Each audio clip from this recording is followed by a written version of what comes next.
Good morning, everybody. I just wanted to take a moment to thank Gwen. She's always such a positive and very helpful presence in my professional career, and I think in a lot of ours, so I really appreciate her. Good morning to everyone. Good morning to the commissioners. I'm very excited to be here today and to share what's really been the culmination of a great deal of work, more than we planned when we started out, but I think it's been worth the efforts. As Gwen said, I'm going to be talking about engaging Black men who have sex with men and pre-exposure prophylaxis, and specifically discussing work that was contributed to by many of people who are here today. As Gwen said, I wear a number of hats, and this work came out of a number of different collaborations, including the HIV cluster, who first spearheaded the idea at UCLA, at Charles Drew University, the Charles Drew University HIV cluster, Charles Drew University Specific AIDS Education and Testing Center, or PATC, and then as well both CHIPTS and the California HIV/AIDS Policy Center at UCLA, APLA, and the LGBT Center. I want to make clear I don't have any conflicts of interest. Those of you who have known me over time, I was not a big PrEP supporter in the beginning and became a reluctant supporter, and now I'm an enthusiastic supporter, especially around creating equity for PrEP access in the community. So I get no money from Gilead or any other pharmaceutical company. Some of these slides I'm going to go through very quickly because I know this is a savvy audience, but just briefly, PrEP is a biomedical intervention that involves using existing antiretroviral therapies, one's used for HIV treatment, but for people who are substantially at risk for HIV for prevention. It's been demonstrated to be effective, but there's now only one currently approved medication, and that's Truvada, that was approved by the FDA in 2012. There's many different recommendations about who should be using PrEP. I mean, sets of recommendations, and this is one of the concerns that kind of came up in our discussions that I'll talk about more. But I want to just take a moment to point out that these recommended indicators for CDC, how Black men who have sex with men may be particularly at risk for some of them. So CDC recommends that men who have sex with men be considered for PrEP if they're not in a monogamous relationship with a recently HIV-tested negative man, and they have at least one of the following risk factors: sex without a condom, anal sex without a condom in the prior 6 months, a diagnosed STI, or an ongoing relationship with someone who is HIV positive. We know that at least 2 of these factors, a recent STI or a partner who is HIV positive, is going to be more likely in Black MSM because of the higher risks for both bacterial STDs and the higher prevalence for HIV among Black MSM as opposed to other MSM communities. We also know through lots of data, and I could show you tons, but I decided to just show one slide on this, that young MSM, Black MSM, are prime PrEP candidates, that over many years now, CDC's seen increasing trends and the disproportionate burden of HIV, particularly among young Black MSM, in terms of new cases of HIV among those who are ages 13 to 24. So this particular slide, let's see if I get the pointer working, shows number of new cases over time going from 2005 to 2014 among Black, Latino, and white MSM in the United States. You can see over that time there was an increase that seemed to start around 2008. Fortunately, this has leveled off, but the numbers of new diagnoses for Black MSM were more than double than the numbers for the other 2 groups, particularly in this younger age group. Why? So the question was asked, why? And that's a very complicated question that I probably could not answer in even the entire time that I have. But there seems to be, so I'll just give 3 possible reasons. One is that there's an existing higher prevalence among Black MSM already. 2, that there's some evidence that greater age mixing, meaning greater partnering of older partners with younger partners in Black communities and other communities may be influencing that, although there's some data on both sides. The last probable contributor are the higher rates of other STIs, which may contribute to both infectivity and susceptibility for those who are negative. No, these are data from the United States. So these are CDC data, number of new cases among MSM in this age group, the youngest kind of age group that we track, 13 to 24. So the work that I'm going to talk about today started out of discussions that were going on within the HIV cluster at Charles Drew University, and that's a group of both researchers and providers who are affiliated with the campus. And we were discussing the context at that time, which was between 2013 and 2015, there were 5 ongoing PrEP demonstration projects in Los Angeles. And we were hearing these anecdotal reports that these projects were really struggling to enroll Black MSM, including the site in South LA at Charles Drew University. In fact, it was such that that site was getting white and Latino MSM from other parts of the city who could no longer enroll near where they lived and were coming to 120th and Wilmington, which was somewhat unusual, especially for middle-class white MSM to be going there for care, but they were going there because they were motivated to be able to get PrEP. And in the meantime, that site was struggling to fill its quota for Black MSM. And we were hearing similar things from the other sites. So, like I said, a lot of this is anecdotal reports, but nobody has argued with me yet that it's not true. And so in our discussions, we felt like it would be important, given that even though there was this challenge even at Drew, our testing centers and our HIV care centers had a long track record of serving this population and did have experience of what were effective ways to engage, as well as a lot of connections with people who may be struggling and or effectively engaging Black MSM, and it warranted a discussion and a gathering of minds to put forth what would be the best practices for promoting effective uptake and engagement of Black MSM in PrEP. And I really emphasize that effective piece, right? Because we all know that if you don't take PrEP consistently, it doesn't work very well. So we started with a roundtable that was held at a restaurant in March of 2015. It involved a wide variety of different types of stakeholders. We had members of LA County DHSP, we had medical providers, as well as policymakers, and there was also a medical scientist from Gilead who participated. Subsequent to that, we did a great deal of information gathering to put forth the recommendations that I'm going to talk about today, but that are also available online on the UCLA CHIPTS website. And so there's both a very short 4-page policy brief, I have a few copies of this, and a much longer, about 25-page white paper that goes into a lot more detail about the specific recommendations that we made. So my goals for today are fourfold. I'm going to spend a very brief amount of time talking about some prior PrEP studies and what data are available on uptake.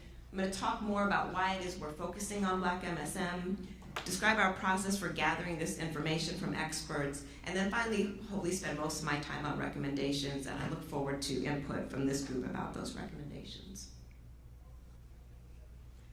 There's been many studies that have been done on PrEP that emphasize its effectiveness. I'm just going to talk briefly about these 4, IPREX, PROUD, IBRGAY, and HBTN 073. The last one's results still have to be released. So IPREX was the first kind of seminal study that demonstrated PrEP's effectiveness. Most of IPREX was not conducted in the US, it was mainly conducted in South America, Thailand. But there was some work in the US, and it found that oral Truvada was both effective and safe for prevention of HIV acquisition among both men who have sex with men and transgender women. This is the study that, on average, it provided 44% protection. However, when you looked at the people who were actually taking PrEP correctly and had detectable levels of medication in their blood, the protection was over 90%.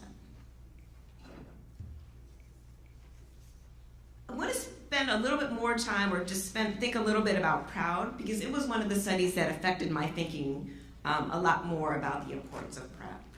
So PrEP was a different kind of trial. At this point, we knew that PrEP was clinically effective, but there was still some debate about when people should take PrEP, whether or not other modes of prevention were also effective.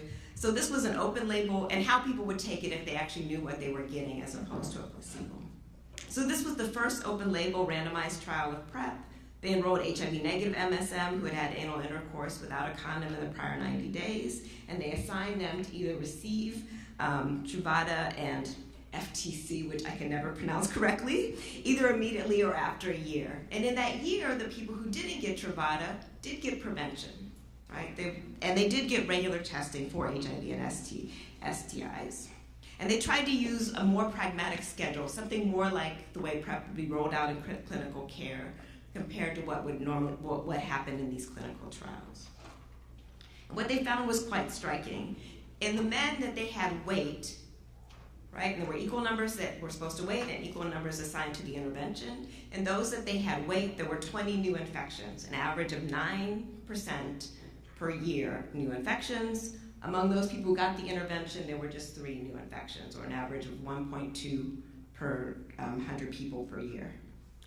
So this was a very large difference, and I think it really shows that we can't necessarily argue about waiting, right? Because there were a large number of people in this particular case who became infected, potentially 17 who became infected that may not have if they had waited. And not only were these results so striking, they were so striking that they ended the study early, because it was like, it's not ethical to keep having people wait. We know this works, we know how well it works, and for some people we know that just prevention doesn't work, right? So we need to start offering it to everyone. I think I'm gonna kind of leave the details of Ibergay alone, just that it tested kind of, can we have alternate dosing that is effective? It provided some evidence of this case of the effectiveness, but enough caveats that it's not yet recommended. So the daily PrEP is still what's recommended for patients at this time. HPTN 073 is important, even though its results are not out yet. But it was a demonstration study that was done that were specific to Black men who have sex with men. One of the sites was in Los Angeles. They enrolled 77 participants in Los Angeles. And people were allowed to take PrEP or not take PrEP. They weren't necessarily pushed to take one or the other. Again, offered services, prevention, and followed over time. So that study, the results of that study are still to come out. But I will say that they did see infections in the people who didn't take PrEP consistently. So the results will be released at the end of this month, and if anybody's involved in the study and can share anything more, please do during questions.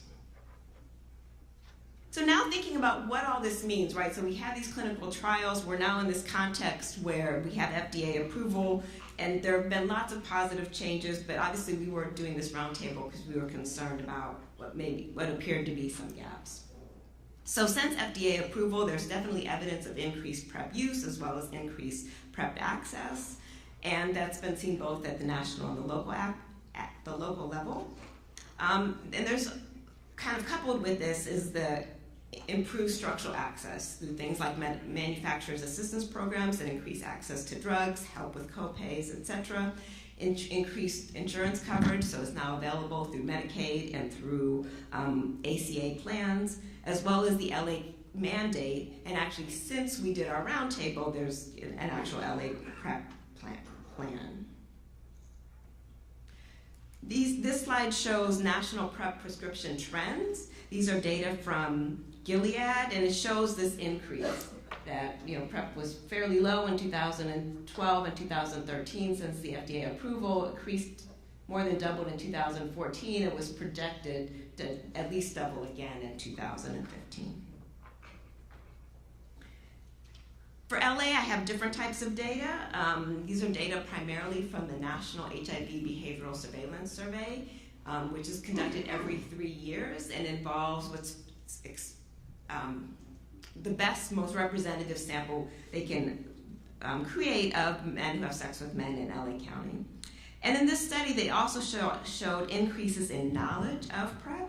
So in 2011, 39% of the population said they knew about PrEP, and that had increased more than doubled to 82% in 2014. There was also an increase in willingness to take PrEP, so that went from 54% to 69% in the same period. So that all looks great, as one might expect, but PrEP utilization rates have not shown nearly that same kind of coverage yet.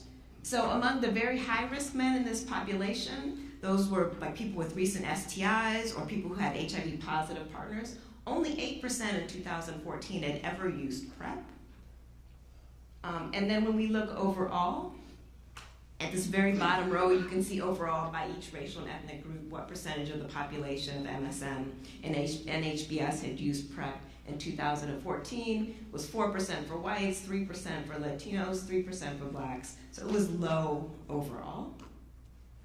And there was somewhat lower willingness to use PrEP among Black MSM, only 53% compared to 60, almost 60 for both whites and Latinos.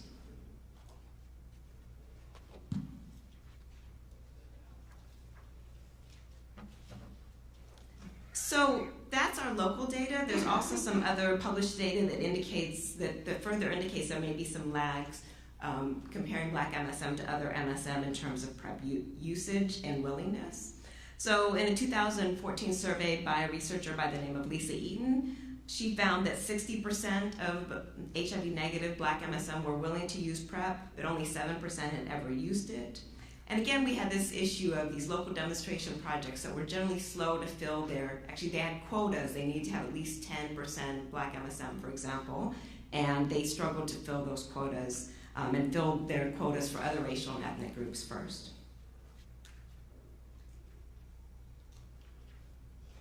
We think that one of the influences of this, it's probably maybe not the most important, but it's critical to also realize the role of research in influencing future utilization, is that for the most part, the demonstration projects and the clinical trials of PrEP have not involved large numbers of Black MSM.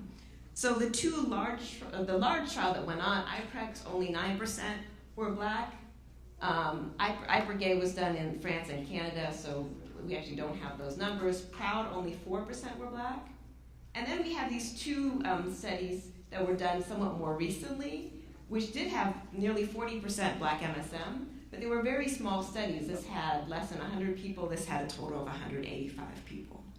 So oftentimes, early adopters within communities start in these clinical trials and then can kind of tell other people once something becomes available, and that might be how knowledge dissemination and new products become infused into communities, and that there wasn't that push in the Black community for the most part. So it was in this context that we did this roundtable. It was facilitated by myself and Dr. Derek Butler from THE Clinic. We had 16 participants. As I said, there were a range of types, and 2 people who took detailed notes. But then subsequent to that, we did a lot of other information gathering, both with meetings with primary care providers, social service providers, additional experts. We did a lot of reviewing of the literature, and also things kept changing. So every time we wrote something or we would recommend something, new things happened. So we had to shift somewhat our approach in part on that basis. And then finally, we did a priority setting survey of those who had been invited to take part in this roundtable, because a lot of things had been recommended, but it wasn't always clear what the priorities were. So we got some additional guidance around that based on it. The main questions we asked in this roundtable discussion were what had participants' experience been in the recruitment of Black MSM for PrEP trials and demonstration projects. What are other experiences they had in getting high-risk or other interested Black MSM patients on PrEP? What are some of the key barriers to really understand what were the barriers to uptake they had seen among Black MSM, and what they saw were effective strategies for both promoting engagement and effective adherence. So I'm going to summarize some barriers, and then I'll talk about some of these again when I get into the solutions that were proposed. PrEP knowledge and access, and to some extent perceived access, were one of the things that came out very strongly. There was still the sense that many Black MSM, even if they had heard, that some still hadn't heard of PrEP, even if they had heard of PrEP, there was a lot of misperceptions around it, and so that was an issue. Second, many felt that they couldn't access PrEP or were at providers who were not necessarily interested in prescribing them PrEP. There's also a lot of discussion around risk perception and definition, and whether people even felt themselves to be at risk for HIV or good PrEP candidates. We discussed a lot about community opposition, which I will go back to somewhat later. And then finally, there was this issue of provider anxieties. And this could be providers concerned that, why should I give this person PrEP? They will not adhere to it, assumptions around that. The concern that if they give PrEP, that will lead to HIV resistance. The sense that as a primary care provider, they're not competent to give PrEP. And finally, the feeling that it was too cumbersome or too time-consuming to actually help patients access PrEP when they needed to. And the feeling was that these beliefs were pretty widespread in the providers that were serving this population, to the extent that this population was even accessing primary or preventive care. As I said, we did a priority setting survey, and I'm going to show you the results as it relates to priorities for policymakers and health departments. But as you'll see when we get to our key recommendations, there's some differences, in part because our whole process evolved and things also shifted in the county over time. So we asked, of the solutions that had been identified specific to policymakers, we asked participants what was their number one priority, what was the thing that they felt like the county or policymakers needed to start with. And some of those possibilities were easing the way for PrEP specialists or PrEP clinics, developing comprehensive scale-up plans, providing resources for wraparound services, easing reimbursement and approval processes, clarifying which types of providers should provide PrEP, and decreasing co-insurance costs. And there were a couple of clear kind of winners in this in terms of priorities. Again, all of these were mentioned as important. So the fact that they have low bars doesn't mean people felt they weren't important, but just that maybe they weren't the first priority. And one of these has really happened, which is developing a comprehensive PrEP scale-up plan for Los Angeles. The second one, providing resources for wraparound services to those providers who are or will be heavy PrEP prescribers. You know, I see as part of the plan, but my perception or sense is there probably could still be more support in that way. In terms of health departments, suggestions included funding PrEP specialists and clinics, developing comprehensive plans, assisting with creating a consistent high-risk definition. There was a lot of discussion about the fact that different providers either came up with their own criteria of who should be prescribed PrEP, or interpreted existing criteria differently. And you could look at some criteria and there is some room for ambiguity of how one interprets it. And that would create confusion, sometimes even within a clinic. So one provider might see a patient and say, you're at risk, you should take PrEP, refer them to another provider to give them PrEP, and that provider would say, no, you're not at risk. So it creates extra work for everyone and certainly frustration on the part of the patient. And then other priorities, again, they were low in terms of first priorities, but also discussed as important, was identifying providers who see high-risk patients before they become positive, increase provider education, and increase public education. So as I said, all this was pieces of information that went into our more specific recommendations, and I'm going to talk about those, and they really fall into 5 main areas.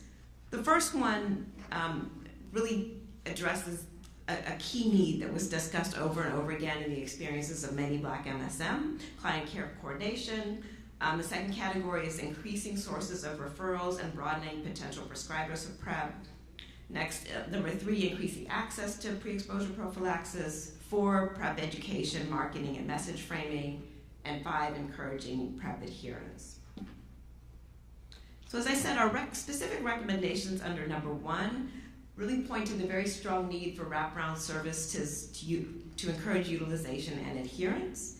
And we realize that current medical care and medical home models talk about client care coordination. So in a sense, that language is already there, but it's very important to keep in mind that the types of needs or coordination that many Black MSM, especially many younger Black MSM have, are not necessarily help managing their hypertension as well as their HIV risk, or their diabetes as well as their HIV risk. It has to do with helping to manage their dealing with the parole office or their housing situation, or it could be that they're very stable in that and they have families who is not supportive of who they are. So it's a different type of care coordination that speaks much more to social services, not just dealing with other types of chronic health conditions. And so we really spoke to the importance of co-location of social and medical services. And one potential model for doing this could be the model that was used in 073. They call it the C4 model, or the client-centered care coordination model. But of course, providers can't do this kind of work for free. They need compensation for it, and they need staff who know how to provide those services and really understand the community in ways that patients will actually help share with them what their needs are so that they can provide supports where possible. Assistance with, it was argued that assistance with things like housing, transportation, mental health care, and legal health are important, but then also there's a strong literature showing that this can increase retention in healthcare services. Other types of assistance might include things like expungement of medical records, help accessing or navigating Medi-Cal, and I will tell you, like in a totally different context, that managing new Medi-Cal is not necessarily an easy thing at all. I have a friend who is on Medi-Cal and has an issue with the lump in her breast, and it's been a year since she still doesn't have the second appointment that she needs to follow up. And finally, that this existence of provider compensation and perhaps provider training and support around this would actually increase their willingness to prescribe people PrEP, because they would then feel like, oh, the entire responsibility of managing or making sure this person adheres is not just on my shoulders. I have support within my clinic staff to make that happen. The main reason for our second recommendation around increasing sources of referrals for primary care was this realization that for PrEP, was this realization that many Black MSM are actually not in primary care. That many young men in period are not in primary care, but probably younger Black MSM in particular may not have access to care, don't necessarily have another reason to go and see a doctor on a regular basis. And so we need more people who are going to be referring those individuals into PrEP if they are at risk. And so along with perhaps more obvious places like HIV testing programs or STD clinics, other types of case managers, drug treatment counselors, medical health workers, peer navigators, could be those individuals if they began to see it as part of their purview to be referring people into PrEP care. Potential institutional partners in this work could include the Department of Mental Health, LA Unified, where are young Black men, both in adult and graduating from high schools, hopefully some of them, and other educational institutions, including community colleges and California state systems. But related to all of this need for clear guidelines around who to refer for PrEP.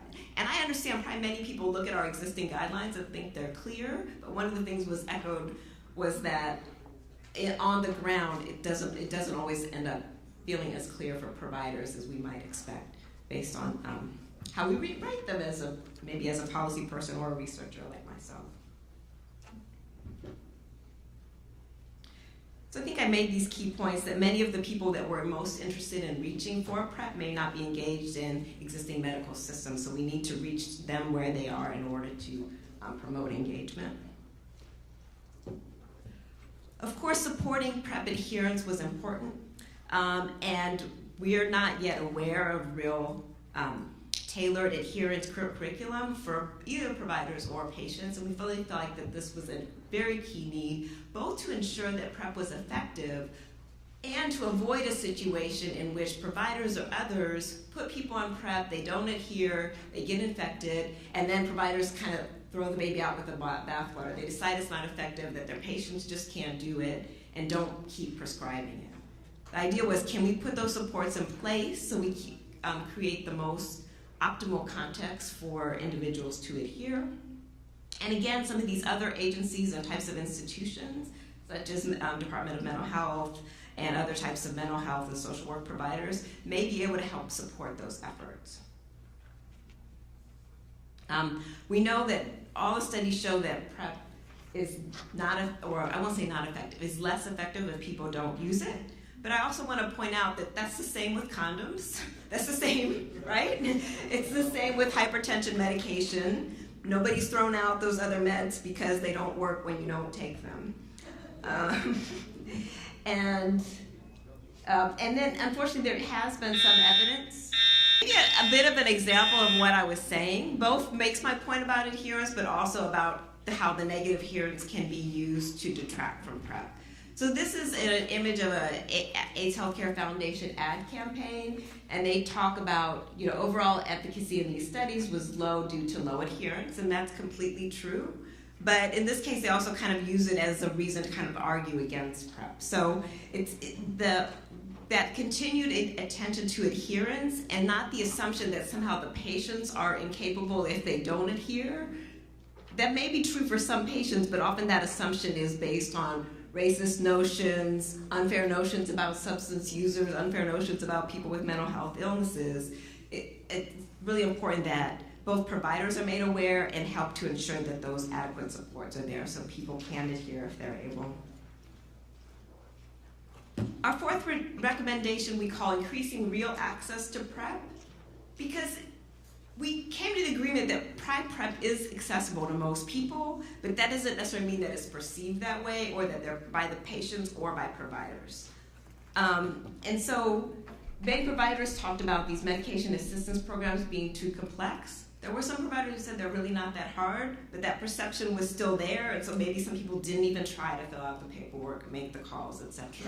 So supports for providers to be able to really understand what it involves and that the steps aren't that difficult were important.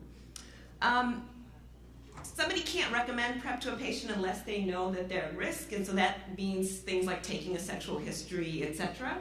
And so we've been trying to get providers to do this for many years with fairly limited success. So, including that in medical training, but also using things like EMR prompts so that that's part of what pops up for a provider to ask a patient during intake or during other regular visits. And then we also felt that specialty clinics that really emphasize, that are really all around sexual health and sexual health prevention might be really effective. Probably are really effective, and there are some examples. Tony Mills at Men's Health Foundation is one, AIDS Project LA is another, and so that those types of clinics where everybody's kind of on the same page, on a sex positive page, may be ideal for many people for improving access. I put this picture up here of the pill and the cost, the monthly cost, because one of the poignant things that providers said to us is that when patients hear it costs $1,400 a month, they just assume they're ineligible. They just assume that they can't pay for it. Even though they can, oftentimes the assumption is they can, and so they don't even try. And so that kind of, that there needs to be ways to get over that hump, because the cost has been talked about so much. I think I've probably already scooped myself on the slide, so I'm going to keep on going. Our last recommendation had to do with really targeted and tailored PrEP education and social marketing, both for Black MSM and for those providers who may be seeing Black MSM in their settings. And we felt that there are a lot of great efforts out there, but there are ways in which the message could still be improved. One of the things that became clear is the sense that for some, PrEP is seen kind of like as the failure option. Like if you can't do prevention the other way, you can take PrEP, right? That is seen as passive. And that instead we need to frame it as a proactive approach that many conscious men do to keep themselves and their partners safer.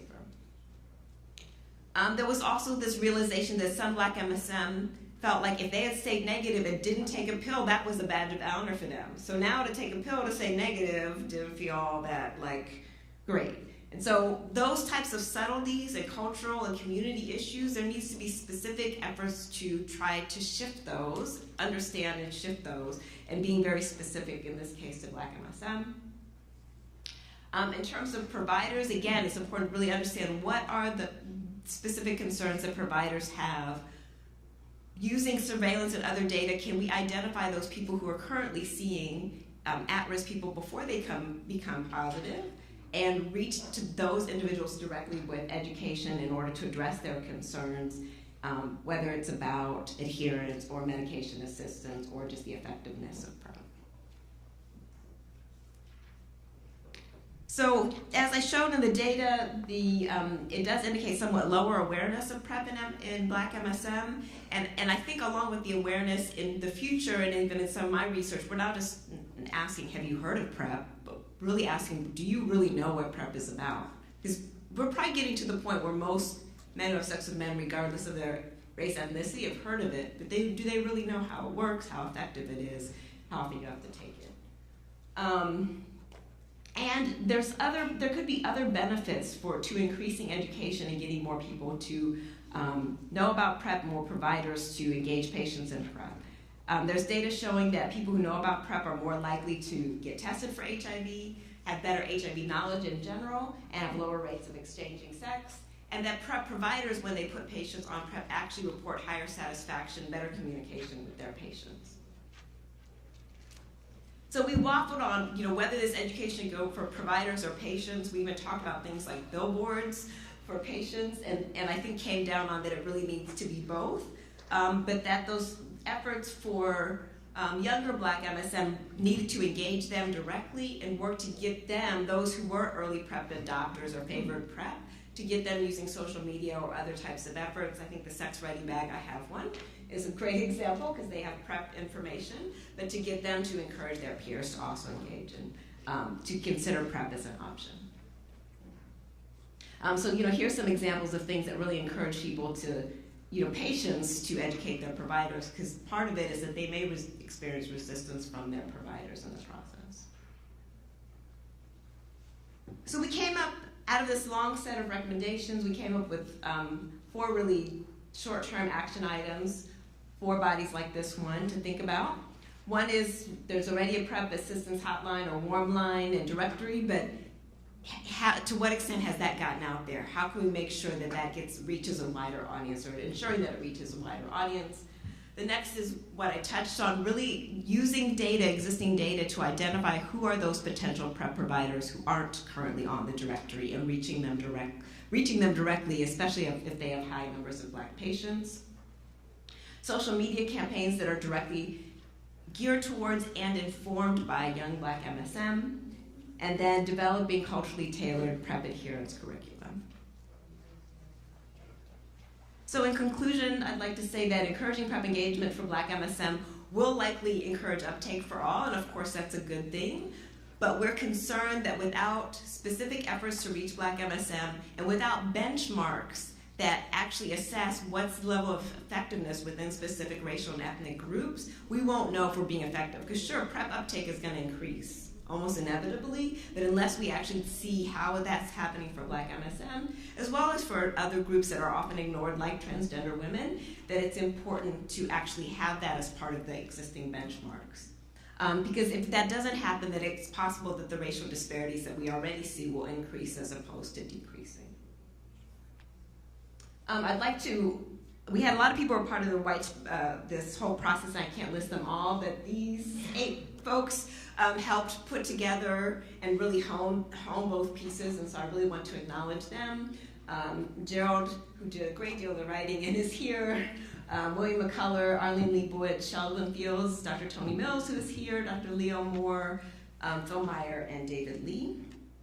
And then we have our references. And I will take a moment for a shameless plug.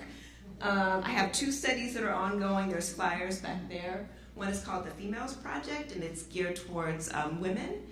It's an HIV prevention study for at-risk women. And the second is called Passport to Wellness, and it's a peer navigation program for Black men who have sex with men who don't test for HIV regularly. And we do a whole kind of suite of services for those individuals, and for those who are interested, we do, of course, refer them to PrEP. So thank you, and I look forward to your questions.